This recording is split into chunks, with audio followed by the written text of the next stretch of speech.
Good evening. It's day 39 of Marcus and me, and today's reading is a great one. My daylilies are starting to bloom on this gorgeous end to my day.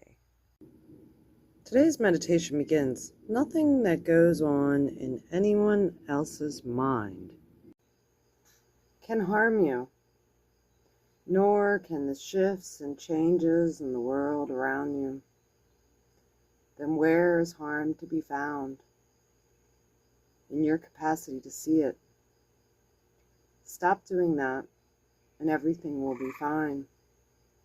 Let the part of you that makes that judgment keep quiet, even if the body it's attached to is stabbed or burnt or stinking with pus or consumed by cancer. Or to put it another way, it needs to realize that what happens to everyone, bad and good alike, is neither good nor bad. That what happens in every life, lived naturally or not, is neither natural nor unnatural. Marcus Aurelius, day 39. Stoic philosophy at its finest. Wow, today's reading, it's hard for those of us that are sensitive to reach that level of detachment in life. I believe a lot of saints have. Joan of Arc, it was said that her body actually left before she was burnt alive on the stake. Many other people that have met horrible, we're not supposed to make that judgment, bad or good. Many other people that have met those kind of fates have also, their spirit has left, so to speak, before the body was hurt. And it takes a very high level of consciousness, I do believe, to achieve that, and a very detached mindset. So much, I think, that your consciousness could actually leave your body. And they've done studies on this with prey animals when they're taken out by big predators like big cats or eaten by alligators. They've done studies. I don't know if it's a study, but I read it somewhere. I read so much that I forget where I've read things, but basically when an animal is about to be eaten by, say, a zebra is about to be eaten by a lion, their spirit somehow leaves and is no longer in that physical body. So they don't feel a lot of the pain that we attach as we watch a video of that. And there's a great movie, The Horse Whisperer, and book. Well, it was based on a book. And it's about laying a horse down. And that's exactly what happens when you do that technique. And it's one that my friend Brandon, who's a horse trainer, told me he wouldn't teach very many people that, because that's basically what happens. It's a rebirth of that horse. And that kind of happens when you truly put down the old man and become the new creation. The old you, become reborn in Christ. There's like a death of the person that you were before. And it's very powerful if you've ever experienced it. And you won't understand from other people's testimonies unless you've actually had that happen. But it's definitely like a detachment from a lot. And then you have to rebuild yourself. And I find, as I go out here in the world, I'm a lot more sensitive to others. And I have to learn to shut that off. I've always had to learn My whole life has been trying to cope with shutting off my oversensitivity. And that in itself can be dangerous because you can basically go numb. Become not a person you very much like. Beyond stoic, So, it's it's a deep reading. Anybody want to talk about it on here, comment. But, it's kind of a fine line, because I think there is good and bad in this world. I certainly don't think it's a good thing to be burnt at the stake or stoned or stabbed. I think that good can come out of that bad. There's that book, When Bad Things Happen to Good People. So that's kind of a meditation I don't agree with Marcus. But situations like that, very traumatic, can lead to a rebirth in your life. So, it's all given to God. Have faith and trust. It's the mystery of faith. For those of us that are more Catholic Christian leaning, the mystery of faith, we sing that at the end of one part of the Mass service. The mystery of faith. Anyway, it's a beautiful evening here, and I had faith that I had to come home and post this tomorrow because,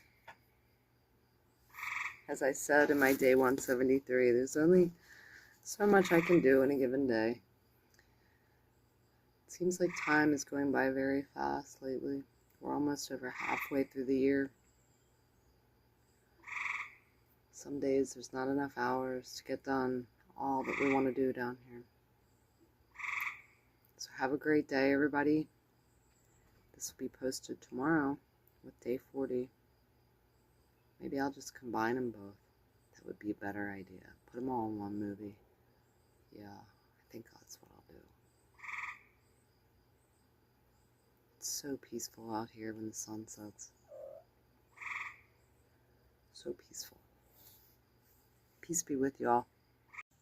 Good morning. It's day 40 of Marcus and me, and today we're going to talk about the world as a living being.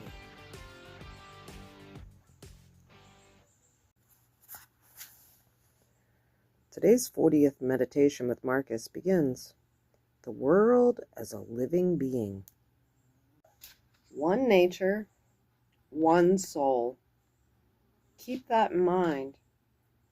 And how everything feeds into that single experience, moves with a single motion, and how everything helps produce everything else, spun and woven together. Spun and woven together like a tapestry or a blanket. Day 40 with Marcus Aurelius. He was the emperor of Rome in 161 AD. This meditation is one of the greatest works of spiritual and ethical reflections ever written. And that's what we're reading through. It's always good to read other great minds in other great times, because it puts into perspective that there's not much new under the sun. Have a great day, everybody. Happy Sunday. Peace be with you all. Anyone that spends a large amount of time outdoors knows that the world is a living being. It is moving and it is changing, just like Wyatt here. Wyatt, are you a living being? Are you a living being?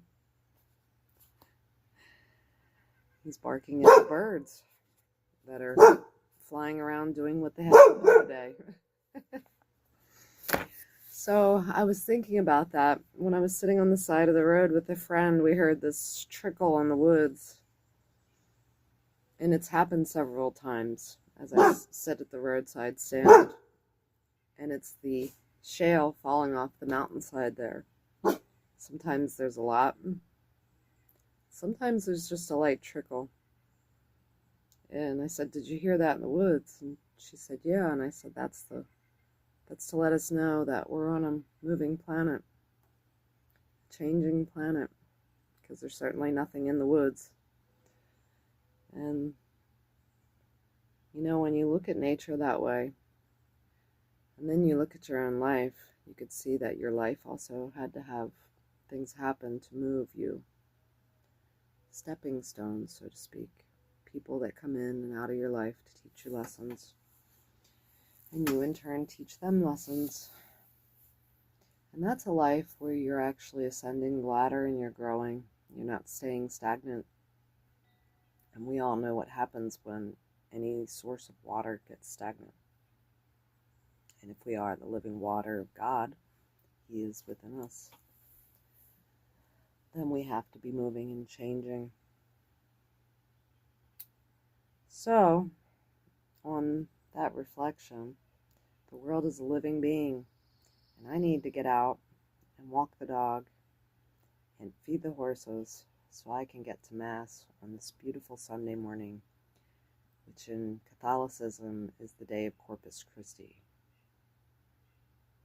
Have a great day, everybody.